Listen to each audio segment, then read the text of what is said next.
poderoso Deus, exaltado é Senhor, coroado sobre a terra, em tua glória. Os céus declaram a glória de Deus.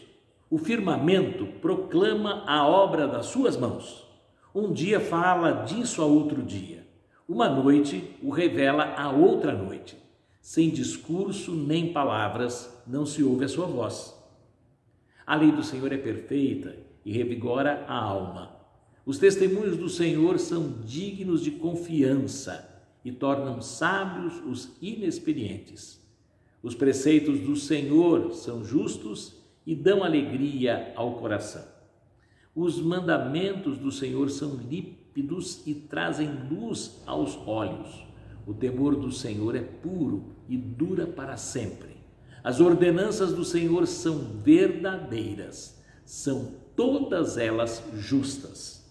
Salmo 19, do versículo 1 ao 3 e do versículo 7 a 9. Esses dois textos, eles falam sobre a revelação de Deus. Primeira revelação natural. Deus se revela na natureza. É impossível alguém não observando, principalmente o céu à noite, ele vai ver o universo, parte dele, parte pequenininha, e não ficar impactado. E todos são levados, quando examinam da forma mais neutra possível, dizem que neutralidade é impossível, mas a maneira mais neutra possível, todos são levados a reconhecer que existe por trás de tudo isto uma mente criadora. Os céus declaram o próprio Deus, a revelação natural. Por isto, o homem, ele tem que reconhecer que há um Criador. Mas a revelação natural não é completa em si.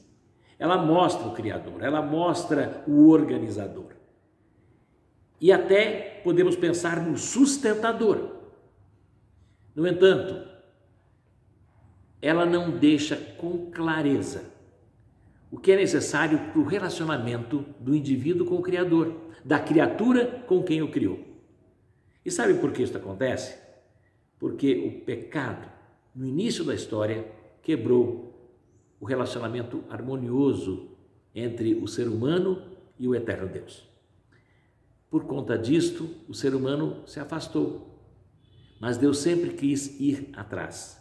E Deus foi se revelando de maneira mais específica, usando algumas pessoas especiais, porque Deus sabia que para o homem entender claramente a sua vontade, ele teria que usar vozes humanas, meios humanos, para chegar na mente e no coração do ser humano.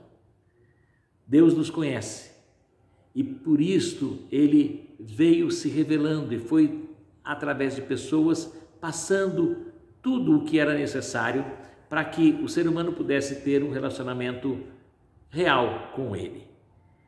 A revelação natural é a primeira e importantíssima, mas o ser humano tem que reconhecer que ele não consegue por si mesmo descobrir Deus pela natureza, entender todos os aspectos. Ele descobre que há o Criador, mas ele precisa saber como se relacionar e por isso ele precisa ouvir as revelações de Deus. Deus foi se revelando e em um determinado momento ele ordenou que esta revelação fosse escrita, registrada, e começa a Bíblia, a palavra de Deus. E esta Bíblia que no passado foi a princípio colocado nas mãos de um povo, depois o próprio Deus, na revelação mais plena, se tornou homem na pessoa de Jesus Cristo, veio ao mundo, morou entre os homens, deixou os seus ensinos, levantou alguns que preservariam e completariam os seus ensinos, os seus apóstolos, mas ele morre cumprindo todas as predições anteriores para pagar o preço dos pecados, ressuscita e está com Deus, mas ele continua, através do seu Espírito, a fazer com que os seus seguidores pudessem entender bem toda a sua vontade, e aí é completada a Bíblia com aquilo que nós chamamos dos livros da Nova Aliança ou Novo Testamento. Para entendermos plenamente a vontade de Deus, precisamos ir à Bíblia. Você quer conhecer, você que conhece pouco, você precisa da Bíblia. E você que já se diz um cristão, alguém que se relaciona pessoalmente com Deus, cada vez mais, você sabe, você precisa firmar-se na palavra, estudá-la, aplicá-la em sua vida. E este mesmo Espírito que revelou é o Espírito que você tem que pedir sempre para fazer com que você entenda e aplique todo o ensino da palavra, porque a lei do Senhor é perfeita, ela revigora a alma. As ordenanças do Senhor são verdadeiras, são todas elas justas. Que Deus abençoe você, abençoe a sua família.